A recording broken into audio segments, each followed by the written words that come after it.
लोगों को उसमें जोड़कर हम केंद्र सरकार को भेजना बोले तो आपका दिल आज मालूम हो रहा कि एसटी का 6% रिजर्वेशन है, 9% देने के लिए हाईकोर्ट भी इनको सिफारिश किया गया। मैं हाईकोर्ट को भी खाता न करते हुए आज आप एसटी को हम जरूर 10% देंगे और बाद में देंगे।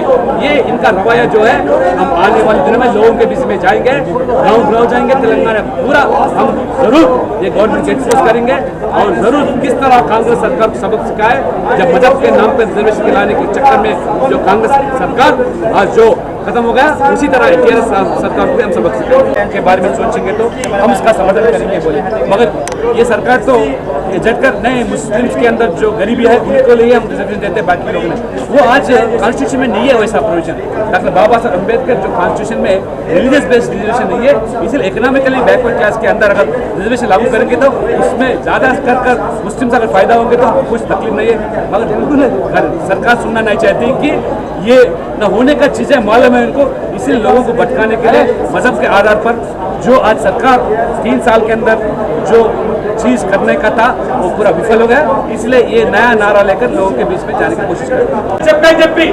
मुख्यमंत्री गारे असेंब्लीలో ప్రకటించారు, మీరు ఇవాళ బీసీల రిజర్వేషన్ శాతం పెంచుతామనేటువంటి ఆలోచన మీకు రాలేదంటే బీసీల పట్ల ఉన్నటువంటి చిత్తశుద్ధి ఏమిటో చేతితోమవుతున్నారు।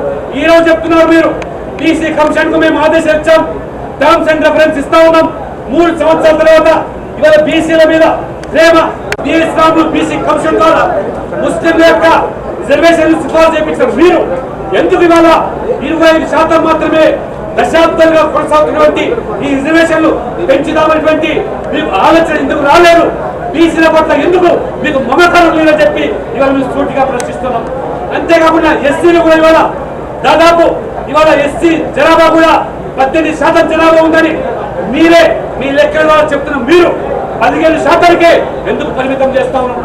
ఈ రిజర్వేషన్ బిల్లుని ఎస్సీల కోసం కనీసం 1%, 2% పెంచుతామనేటువంటి మాట వరుసకైనా ఎందుకు ఈ బిల్లు పెట్టుకోవట్లేదు?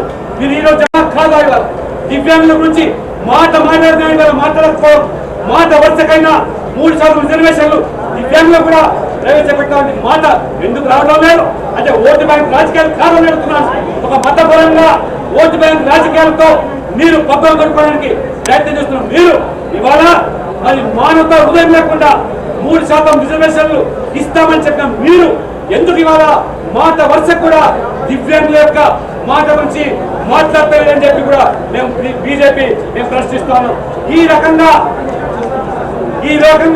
అనేక అంశాల మీద మేము మాట్లాడడానికి మేము చర్చిస్తామంటే నిన్న బీఎస్సీలో మా సభ్యులు మరి ఈ యొక్క బిల్లులు పెట్టే సందర్భంలో చర్చకు సిద్ధమని చెప్పితే చర్చ కోసం ఎదుటికైనా సిద్ధమని చెప్పిన మీరు ఎందుకు ఇవాళ ప్రభుత్వం మా దాట వేస్తామని, ప్రభుత్వం ద్వారా ఎందుకు మాట మారుస్తామని ముఖ్యమంత్రిగా చెప్తున్నారు। ఒకవైపు సుప్రీంకోర్టులో 50% పైగా ఉన్నదాన్ని ఇవాళ లీగల్ స్క్రూటినీ ఉందని ఒకవైపు చెబుతూనే మళ్ళీ కేంద్ర ప్రభుత్వం మీద నెపం పెట్టే ప్రయత్నం ఎంతవరకు సభమని చెప్పి ప్రశ్నిస్తా ఉన్నారు।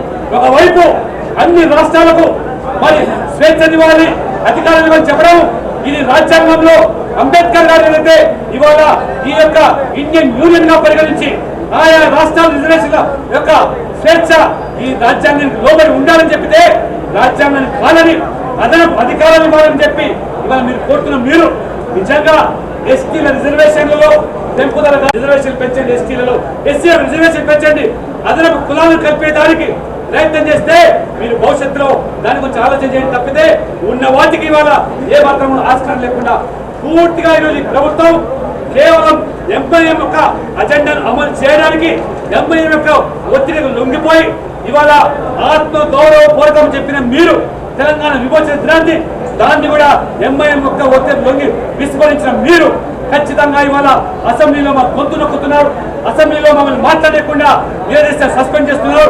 ఈ రకంగా ఈ ప్రభుత్వం యొక్క రాజ్యాంగ విరుద్ధ చర్యల పట్ల మేము ప్రజాక్షేత్రంకి వెళ్తాం, ఈ ప్రభుత్వంతో ఆరోపణలు తెచ్చుకుంటాం। ప్రజలు మా పక్కన ఉన్నారు।